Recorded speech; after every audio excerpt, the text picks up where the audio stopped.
You're listening to the Restaurant Operator Podcast. Get the latest restaurant industry headlines delivered to your inbox every weekday with Restaurant Operator Daily. With this one newsletter, you'll get the top stories from leading news sites like fastcasual.com, pizzamarketplace.com, and qsrweb.com. Join more than 30,000 subscribers who rely on Restaurant Operator Daily to keep them informed on the most important industry news and trends. Subscribe today at restaurantoperatordaily.com. Hello, and welcome to the Restaurant Operator Podcast. I'm Mandy Detweiler, Managing Editor for Networld Media Group and the Site Editor for Pizza Marketplace and QSR Web. I'm here today with Don Smith, Director of Business Development for Givex North America, and we're talking about the restaurant industry and what's affecting it today. Don, thanks so much for being with us. It's a pleasure to be here, and nice to meet you, Mandy. Nice to meet you as well. Why don't you tell us a little bit about yourself and a little bit about Givex? Well, first for myself, I was destined to be an accountant, but to pay for schooling, I ended up working in a large hotel in the Canadian Rockies, and I fell in love with the hospitality industry. And during the 7 seasons I was out there, I managed to do almost every job and then returned to the city and stayed in the hospitality industry, eventually moving into sales and sales of technology, which I really love. So the industry is always changing. There's always new challenges, and I really enjoy it. With Givex, our company, POS Canada, was acquired by Givex 6.5 years ago. We were brought in to bring in some POS expertise. And Givex, which is a very strong 25-year company, had started its own very unique solution. And now, with contributions from a lot of our team members and recent acquisitions, their POS offerings and all their integrations has brought a powerful, valuable solution to many of our growing client base. Awesome. Well, let's get started on the bulk of our podcast today. Let's talk about online ordering. It's only increased since the end of the pandemic. How are your clients dealing with it? You know, it's been a seesaw battle for them. The more orders they get obviously drives more money to their bottom line. But the challenge is trying to get more of that dollar for online ordering. As you know, the main ordering sites take a great percentage of every order, 30% by the Uber Eats, skip the dishes as such. And so our clients post-pandemic are doing their very best to try and claw back some of that 30%. How they're doing it now is through a many-faceted approach. It combines some loyalty, it combines some private apps, and if they make the right combination, they can claw back some of that 30%. I can give you a great example. One of our clients right in downtown Toronto experiences 120 Uber Eats orders between midnight and 6 a.m., a tremendous amount of revenue. Wow. But they want to claw back that 30%. But there's some challenges because they know the type of clientele that are ordering don't want to get off their couch, don't want to go into downtown Toronto at that hour to pick up their favorite food. So delivery has to be a key component. So they move to their own private app, or at least are trying to. And to entice people to move off Uber Eats, they have to offer some sort of hook. And that's where loyalty comes in. A loyalty program or an upfront discount on their first number of orders. Move them away from Uber Eats to their private app. But then the challenge becomes, how do I deliver that food and try and deliver it cheaply? DoorDash started first with a driver-only solution, but an $8 or so charge for a delivery impacted the restaurant's profitability. And now their competitor, Uber Eats, has come up with their own driver delivery, but in a more clever method in that they offer different prices for different ranges, and the lowest price being within 3 miles.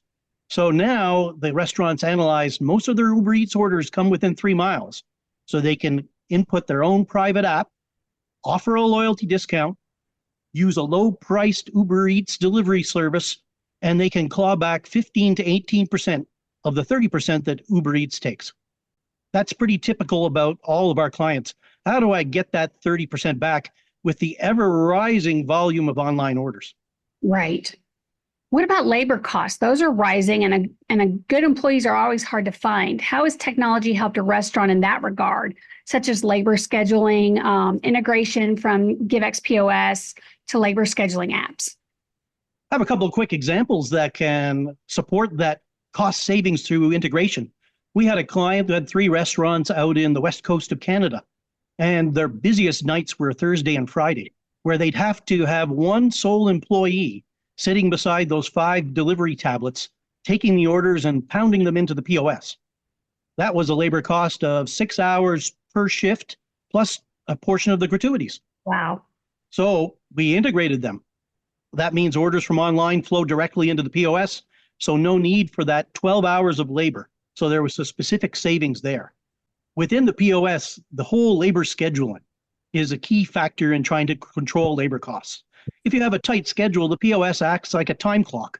So if Don Smith tries to come in 30 minutes early, change into my uniform, flirt with the rest of the staff, and I clock in, well, unless I'm scheduled and my clock in times are adhered to, I might clock in 30 minutes early and clock out 30 minutes late, and I've got myself an extra hour of labor. With a good labor scheduling program, you prevent all that from happening. It would appear that more and more locations are adopting KDS. Why do you think that is happening? Well, that's pretty funny because for the longest time, I really did not like KDS. I had 3 years as a short order cook in the large hotel where I would serve 650 breakfasts a day or be part of the team. And all I can remember is very Hell's Kitchen-like order yelling, loud voices, trying to coordinate. But then I saw a great restaurant use KDS and really use it well. So besides the fact that it reduces expenses in paper and ribbons, which often wear out in a busy restaurant, it actually adds a training component to the whole restaurant staff management. So Don Smith, as a junior cook, can touch a button and I can see exactly how the item should be plated when it's finished cooking. And if there's an item that I haven't served or it's infrequently served, I can touch a button on the KDS and see how it should be made. And then there's management reports for the ever-growing legion of operators and kitchen managers who are very data-focused. The speed of service reports. Why does a burger who's supposed to take 6 minutes take 7 minutes on a Tuesday, but 5 minutes on a Friday? What are the efficiencies on a Friday? Is it more staff? Is it better trained? So these speed of service reports give kitchen managers data to tell them why things were slow or fast and what needs to be done to try and keep that guest experience consistent all the time. Is the traditional POS hardware station becoming obsolete? What's trending? What are we seeing now? 5 years ago, you'd go into a restaurant and you'd normally see a side stand, that little area where the servers keep their clean glasses, coffee cups, resets to reset a table. And on top of those side stands, you'd usually find a larger touchscreen. These machines from some of the industry heavyweights, the Microses, the NCRs, these kind of machines could last forever. They'd have to be run over by a truck before they needed to be replaced. But they also incurred a high cost and a license cost. And now in the last 5 years, you've seen solutions like Givex's POS, like some of the other tablet-based SaaS solutions come out, and restaurants are experiencing a lower upfront investment in technology. I mean, a couple of years ago, the biggest thing was tablets to take orders at the table. And every POS vendor was pushing that solution. But that was more of a marketing initiative versus an operational assistance, because many restaurants pushed back and said, I don't want to take away the personal experience of a table of two who's having a romantic dinner and my server comes over and is constantly looking at their tablet, placing my order. However, there are some very smart operators that know tablets have a great place in their operation. And we had a client that tested a tablet for 2 months. Now, it wasn't just a test of the interaction with the customer. It was more of a test of real-time dollars. And they mandated their staff to only use a tablet if the tables were 10 people or higher. And from their results after 2 months, they found out that their drink sales increased approximately 13% because by the server using a tablet, they were able to get the first round of drinks out faster. Secondly, they were able to turn tables 21% faster by having a tablet take the primary orders. So they get the food and beverage to the clients faster, the clients consume it faster, and they're able to turn with a greater check average. And this particular client now mandates their 3 restaurants to use portable tablets for any tables 10 or over. But that migration of technology continues. You'll now see more people using their phones to order at the table. You'll now see more people voice ordering, and that trend is going to even continue. So while the traditional old legacy hardware solutions might not be as prevalent as they once were, you're going to still see a lot of them out there because for many of them, they run forever. So AI is a big buzzword that we're hearing in the industry now. You can't throw a rock at the National Restaurant Association show without hitting a startup. Where do you see it helping the typical restaurant owner? Oh, there's a number of ways that AI is going to help, and we're on the verge of developing the first of our solutions with AI and ChatGPT. Our Dan Hawes is developing our solutions, and he recently wrote a technical article on his efforts and where he sees AI really assisting the average restaurateur. A lot of it has to do with the interaction with the customer. If they're perusing a menu and they click on a menu, could they get a description or further ingredients analysis? Could AI take online orders, which we are proceeding with, so they can recommend complimentary or add-on dishes? Could AI take phone orders, which they can, or can it work at a kiosk and suggestively upsell items? That's definitely the near future. We were recently at Mertech, and we saw AI mentioned on most of our competitors' booths with no firm plan on how they're going to use it or deploy it. But when we went outside the main hall to the startup alley, you are right, over 50% of the people there were touting AI solutions for the restaurant.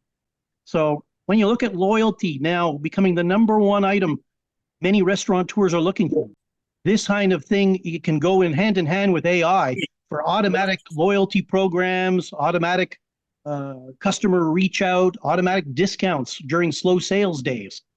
If you, for example, have a slow Tuesday and AI recognizes the trending sales at 4 o'clock in the afternoon, they can instantly create a special and send it out to loyalty members. So there's lots of applications that are already in the pipeline and even more to come. So what new exciting hospitality technology do you see on the horizon? I see a lot of it coming from that very startup alley that I perused at Mertech. We had some tremendous people using AI to assist through drive-through, through online order, through loyalty, through automatic mailing lists. All of that I see a great growth in, and we're going to see a totally different landscape by the end of 2024. I also see things going towards the mobile device, online ordering, suggestive ordering. All of that is really coming full circle and should be in spectacular condition in months' time. By the time the nation's restaurant show is in Chicago, we're going to see a few offerings that we hadn't thought of. One of the interesting things I saw in Startup Alley was this small new company, and they immersed their loyalty and rewards into a gaming platform. Now, I'm not a gamer, so I can't recall the game that they were playing, but it shows gamers can build loyalty, pause their game, click on a widget, and go right to the sponsored website and order their meal for their couch. And all while building loyalty points through either points they receive from reaching game levels or purchases. So a combined loyalty on the two platforms, I thought that was amazing. And Mertech saw it too. So that company finished second in the new startup awards program. How is payment processing changing? What are we seeing there? Oh, for years, we saw payment processors buy POS companies and then offer a bundle. We'll give away the POS if you use our processing and subject them to high processing costs. We still see some of that hybrid offerings these days. But payment processing has so many options, from certainly your phone and the various wallets to ease of payment from online to scanning at your table and processing your check without the assistance of a server. The industry, the restaurant industry, both north and south of the border, has been pressuring the merchants to lower processing rates. For the most part, they've succeeded. So now the merchant, the customer of the payment processing, they're very smart. They now know where those hidden fees are, those percentages that hit their bottom line at the end of the month. So we have a very smart buyer who's aware of all the options. And that smart buyer is no longer going for that free hardware to accompany the processing when they know the 5-year total cost of ownership is much higher on those deals than with a company like Givex POS, to tout our own horn, that lets them choose any processor they want so they can have their processing or their people applying to be their partner fight for the lowest level to give them more money on their bottom line. So contactless will forever remain here and even grow. Who knows if we get to face recognition to be able to pay at the quick service counter. I know that was talked about years ago, but I, for one, would object if I need to present my face in order to pay my $12 sandwich bill. I agree. Well, thanks so much for being with us today, Don. This has been a great tech talk. Thank you, Mandy. I enjoy your various magazines and such, and hope to get a chance to contribute again. That'll do it for this episode of the Restaurant Operator Podcast, and we'll catch you next time. Get the latest restaurant industry headlines delivered to your inbox every weekday with Restaurant Operator Daily. With this one newsletter, you'll get the top stories from leading news sites like fastcasual.com, pizzamarketplace.com, and qsrweb.com. Join more than 30,000 subscribers who rely on Restaurant Operator Daily to keep them informed on the most important industry news and trends. Subscribe today at restaurantoperatodaily.com.